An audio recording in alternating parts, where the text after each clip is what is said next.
Hi, this is Ellie Fishman, and welcome to Facebook Live. Today is 18th of October, and this will be brought to you by Kit Kats. So far, we've advertised GE for free T-shirts. We got nothing. We advertised for Guldenbergs. We got nothing. We advertised for Kit Kats, and I bet you we get nothing. What about Kit Kats? These are very small Kit Kats. It's from Reese's Candy Company in product of Nestle's, a division of Hershey's. Whatever. Forget it. Okay. I'm supposed to speak about small bowel tumors today. Let me, before I do that, speak about our guest speaker last night.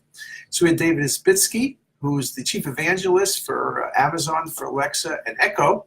He was employee number one, in fact, at Amazon for Alexa. Previously was at Microsoft and just has a tremendous career. And he spent the day with us yesterday, met with a number of us, including the dean, looking at some of the ways the voice can be used. And those of you, probably if I ask by show of hands how many have Alexa, a lot of you raise your hands. It's interesting that he showed Alexa all the stuff it could do, and Echo, and most of the people speaking to me today said, well, they have Alexa, but they never knew Alexa could do a whole lot more than just, put the TV on, put the lights on, play music from the 60s or 70s or 50s or 90s or whatever else you want. And he really showed where Alexa has tremendous capabilities. So, for example, he was showing the human interaction and the growth, particularly at the low level, which means little kids speaking to Alexa, saying goodnight, and spoke about, in fact, how he had to, or they had to work with Alexa because parents didn't like the fact that kids would say to Alexa, "Goodnight, Alexa," and Alexa would not answer. So now Alexa answers goodnight. And then beyond the young level, he spoke also about older people who Alexa becomes sort of, in a sense, a companion, that it's someone to talk to, someone to listen to, someone you could ask questions for, someone you could ask, please tell me some jokes about parakeets or something, parrots rather. So he showed a lot of that, spoke about it in healthcare. And so, for example, where he's seeing a lot of use for this is in the interaction between patients and their doctors. Can you provide information about post-op care on an Alexa and have the Alexa speak to you and say, okay, today's your third day post-op. Here's what you should be doing. Here's what to expect. Are you taking your medicines? Did you take this and that and this and that? He spoke about how people use it as security. He spoke about a person who fell down or was having a stroke and told Alexa, please get me 911, and an ambulance came and the guy was alive a week later. So how we think about things often is different than perhaps how we use them. And also the fact is that a lot of the technology, our limitations with the technology are not the technology, but our limitations in thinking how to use the technology. So I thought that was very inspiring. We had a lot of really good questions, and people really liked his presentation. And I think that becomes very, very important when we have the speaker series. So that was our first speaker for this year, actually, our 30th speaker or so. So you'll be able to read articles about that. He also spoke at dinner last night about some of the ways that Amazon runs things and why Amazon is so successful. Just their philosophy about meetings, about people taking responsibility, about the fact, and I read this before, that Jeff Bezos, when he runs a meeting, always has one empty chair at the table, and that empty chair is for the consumer who is not there but needs to be represented. He spoke about how Amazon has tremendous concerns for process and making sure things are right and making sure the customer's happy. So not so much the salesman likes it or the developer likes it. They don't do things for the salesman or for the developer. They do things for the customer. So the customer is really critical in everything they do and is really the driving force. So I did learn also that if you look at Amazon, and I didn't pay attention to this, it's an Amazon icon, then there's a smiley there. So you would think that that smiley is just a smiley, that you're happy with Amazon. No. That Amazon is a little arrow on the smiley, and it goes from A to Z. So Amazon goes from A to Z. He spoke about how Amazon it's this flywheel concept of everything they do, which is why, at first everyone said they were dumb as whatever to buy Whole Foods. Like, what are they doing buying Whole Foods? What do they know? Well, they know a lot, and Whole Foods is doing better, and Amazon is using that Whole Foods model to build and build out. So that was very interesting, I thought. And I think a lot of us who don't have Alexas are going out and buying Alexas and Echoes and seeing what they can do. Think about Alexa in your reading room. Hey, Alexa, could you please get Dr. Smith on the phone? Or, hey, Alexa, which 5 calls did I make that I haven't had returned? So a lot of things like that. There was one crazy guy last night. I don't know who it was, but the guy was like a madman. He'll say, well, you don't have HIPAA. Well, at the end of the day, at some point, some of the Amazon stuff will probably have HIPAA compliance, but that's not really what Amazon's looking at. Remember, you wear a watch, you have a phone, it's you. Amazon, an Echo, or a Alexa is a multi-person device, is one thing.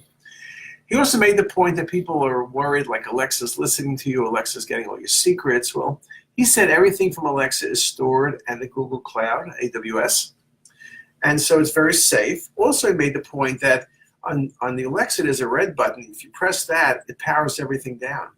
So it cannot understand or listen to anything.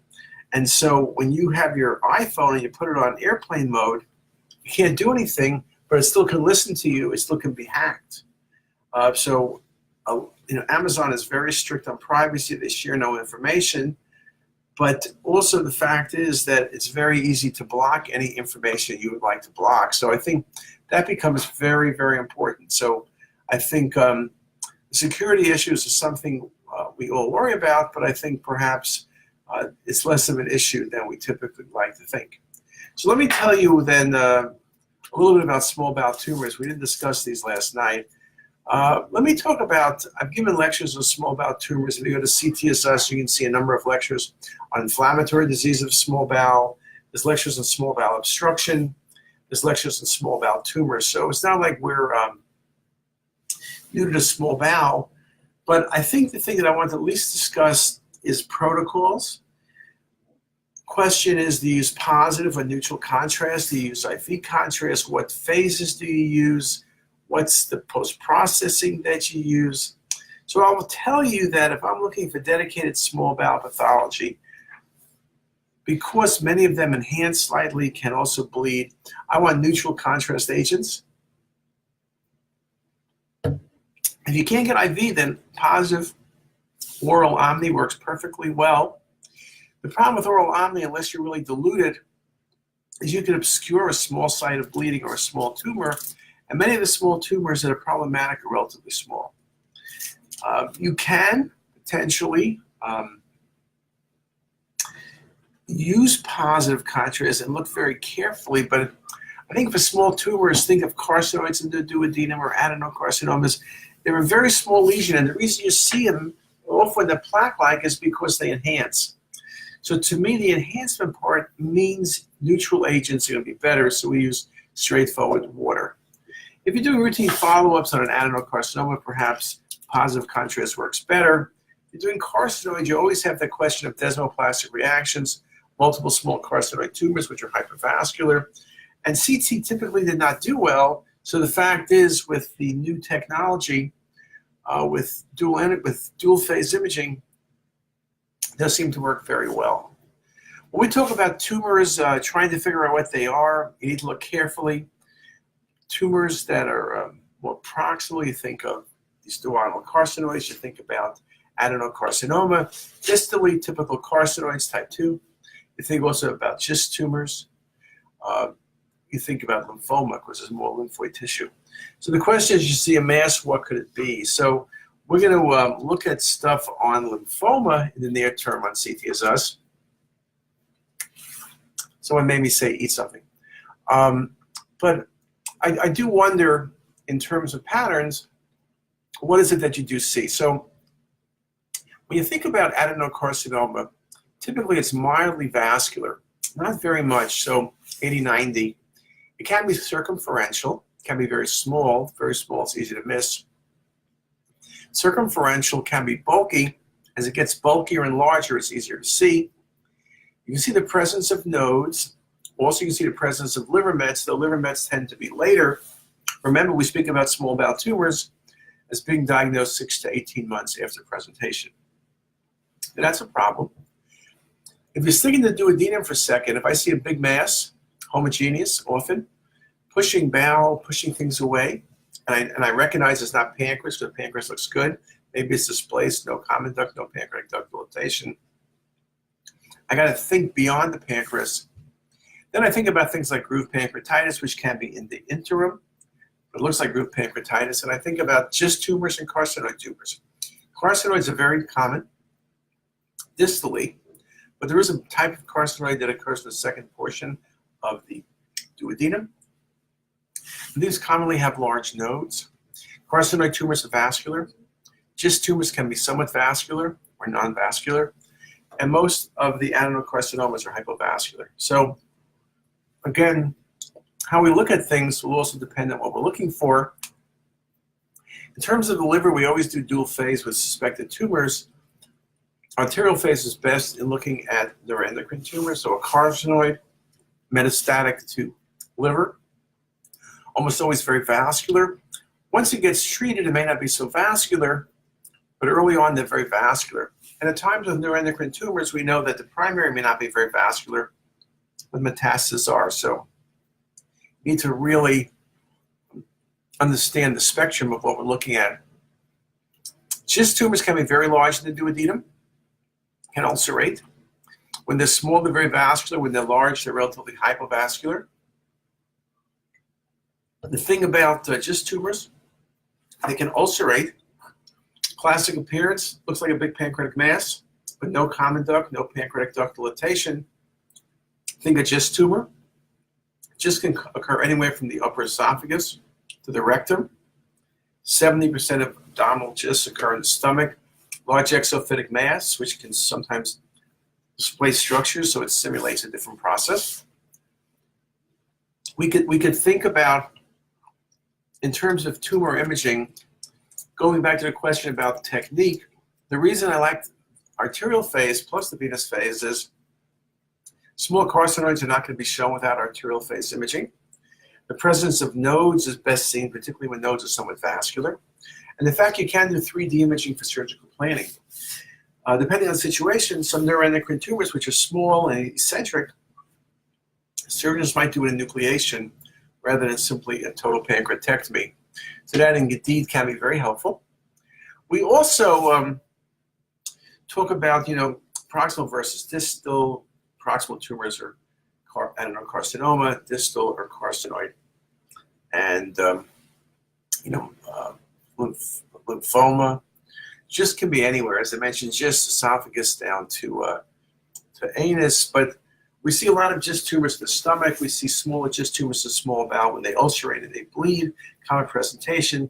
You don't typically pick up a incidental GIST tumor, for example. In the sense that you're thinking about things, there's usually symptoms and the like. So we're talking about vascular tumors, we're talking about hypovascular tumors, but everything is in the detection of these things. And I've looked at many cases where people have missed the findings. The things I noticed, the slices aren't thick enough. The slices aren't close enough.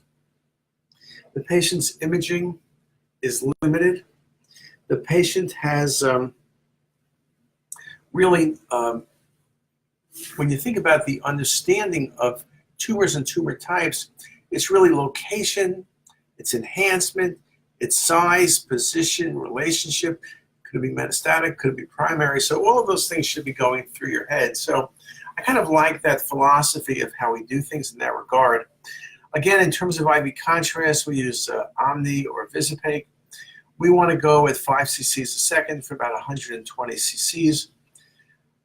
You could probably have a little bit less contrast. You could maybe have a lower volume, but that volume works very well for us. You know, wonderful 3D images. You see them on CTisus. You'll see them on next month's quiz. I think the whole process of scanning quickly, scanning fast, bright, do arterial and venous. If something's vascular, it's probably going to be a med. If something is not vascular, it's probably not a med. And then even with the vascular lesions, there's a range from carcinoids and on down. One of the things to remember in terms of small bowel imaging, you'll die with axial images only. You need coronal and sagittal. you need 3D imaging as well. So very critical to do multi-phase or multi-acquisition imaging and then multi-acquisition display. We do dual phase. We look at things in 4 phases after. Sometimes the axials are great. Sometimes the coronals alone are great, but particularly with feeding vessels, a volume approach may be better. And again, there's many different ways of doing it, but I think you need to do post-processing.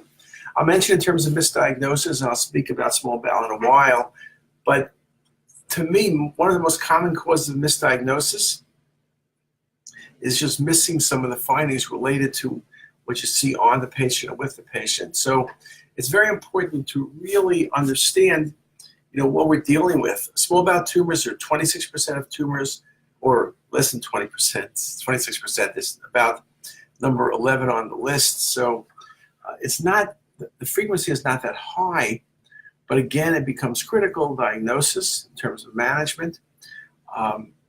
People do miss things. Again, if you don't do fast injections, you don't do thin sections, you don't do the post-processing, you're going to miss many of these tumors. And I think if detected early, regardless of the tumor type, patients can be resected and do very well. But if you don't pick it up early, you're going to pick it up late and the patients will not do well. Most patients with, for example, GIST tumors present early with bleeding and late with mass effect. Think about lymphoma, mass effect, bleeding. So, you really want to think about the disease states. You're looking at what the clinical presentations are. I think with that, you'll do very well. So again, I appreciate everybody from Lydiana down who joined the call.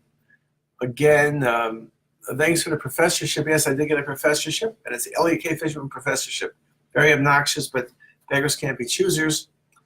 And it was given to me by 3 of my friends, so that was particularly nice. There was not even a fundraiser. I didn't even have to donate in order to get the thing. So they did give me a crappy plaque, I have to admit. It was really kind of I thought it's nice, but I need a better plaque. Maybe I'll have to go to Plaque City and see if they have any professorship plaques. Anyway, with that, have a great day. See you tomorrow.